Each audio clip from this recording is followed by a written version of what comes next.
Hello students, this video for class 10th exercise 1.1 part 5th.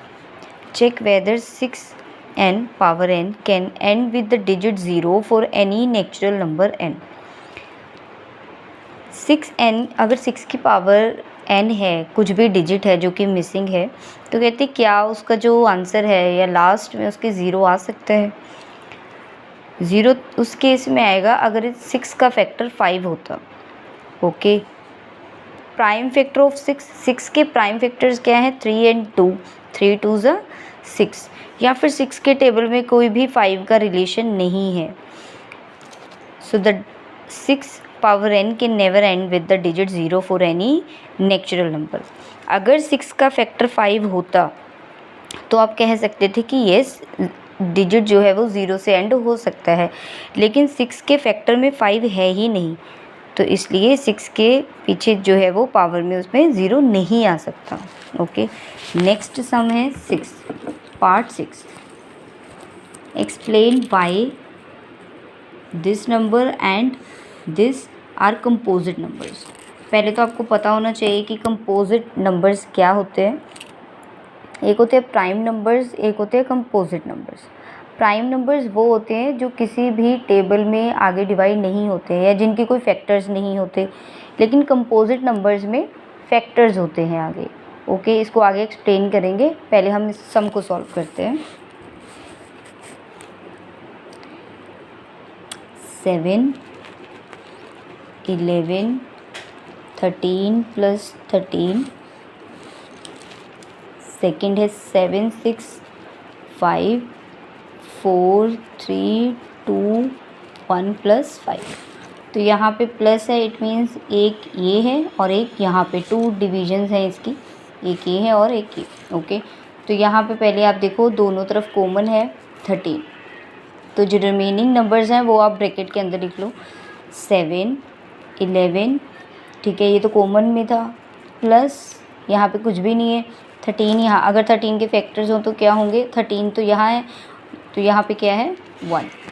इसी तरह से यहाँ पे भी पहले आप कॉमन देख लो. 5 कॉमन है. कई स्टूडेंट्स को कॉमन लेने में भी प्रॉब्लम आते हैं, तो आप उसको प्रॉपर अंडरलाइन कर सकते हो कि आपने ये चीज़ कॉमन ले ली है. अब जो दिखाई दे रहा है वो सब आप ब्रैकेट के अंदर लिख लो. 7 6 4 3 2 1 प्लस यहाँ पे क्या है? 1, क्योंकि 5 था वो तो बाहर है, लेकिन 1 है सिर्फ यहाँ पे. ओके, अब इसको सॉल्व करेंगे. पहले इसको सॉल्व करो. 77 प्लस 1 78. अब 78 के भी आगे फैक्टर्स हैं. ओके, तो जितने बन सकते हैं आपने फैक्टर्स बनाने हैं.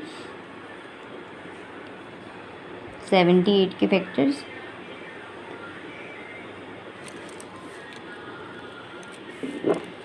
नेक्स्ट आप इसको मल्टीप्लाई करो इन सबको, तो आपका आएगा 1008 प्लस 1. ओके, 5 मल्टीप्लाई इन दोनों को ऐड करो 9. इसके आगे फैक्टर्स नहीं है, तो ये यहीं पे फिनिश होता है सब. आप देखो यहाँ पे बोला था कि आप प्रूव करो और बताओ कि ये कंपोजिट नंबर्स हैं या नहीं. तो इसको पहले हमने सॉल्व किया जितना कर सकते थे, एंड लास्ट में हमने देखा कि ये प्राइम फैक्टर्स में कन्वर्ट हो सकता है. ये जो पूरा नंबर है जब उसको सॉल्व किया गया तो ये लास्ट में इसके फैक्टर्स बने हैं. अगर इसके फैक्टर्स ना होते तो हम कहते हैं कंपोजिट नंबर्स नहीं हैं, लेकिन इस केस में ये दोनों नंबर्स क्या हैं?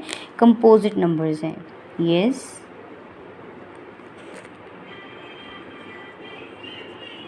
both are